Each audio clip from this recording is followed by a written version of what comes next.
Police আমরা যে কাজ করি আমাদের একটি কাজ হলো প্রতিরোধমূলক কাজ বা প্রিভেন্টিভ মেজার। তো প্রিভেন্টিভ মেজারের জন্য আমরা বিভিন্ন ধরনের আমাদের টহল ব্যবস্থা আছে, গার্ডিং ব্যবস্থা আছে, আরও অন্যান্য পুলিশি ব্যবস্থা নিয়ে থাকি যাতে অপরাধ সংগঠিত না হয়।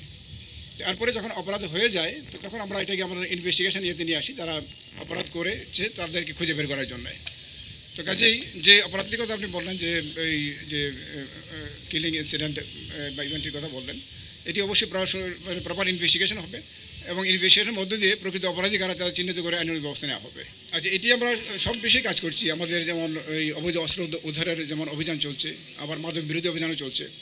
আপনারা জানেন যে এই গত রাতে জেনেভা ক্যাম্পে আমরা এটা কম্বাইন্ড অপারেশন করেছি এবং এখানে অবৈধ অস্ত্র উদ্ধার হয়েছে, অনেক অ্যারেস্ট আছে, দেশীয় অস্ত্র উদ্ধার হয়েছে এবং এটা চলমান প্রক্রিয়া এবং কন্টিনিউয়াসলি চলবে। এটি ওই যে শিশু সন্ত্রাসী লাস্ট কোশ্চেন যেটা আছে সবার জন্য, যে অনেক শিশু সন্ত্রাসীরা কারামুক্তির পরে বিভিন্ন অপরাধে তাদের নাম জড়িয়ে গেছে এবং একাধিক মামলাও তাদের বিরুদ্ধে হয়েছে, তাদের ব্যাপারে নগরবাসীর উদ্দেশ্যে যদি আপনি কিছু বলতেন, যে একাধিক শিশু সন্ত্রাসী কারামুক্তির পরে অপরাধে জড়াচ্ছে বলে প্রমাণ হয়েছে, মামলা হয়েছে থানাতে, তাদের ব্যাপারে।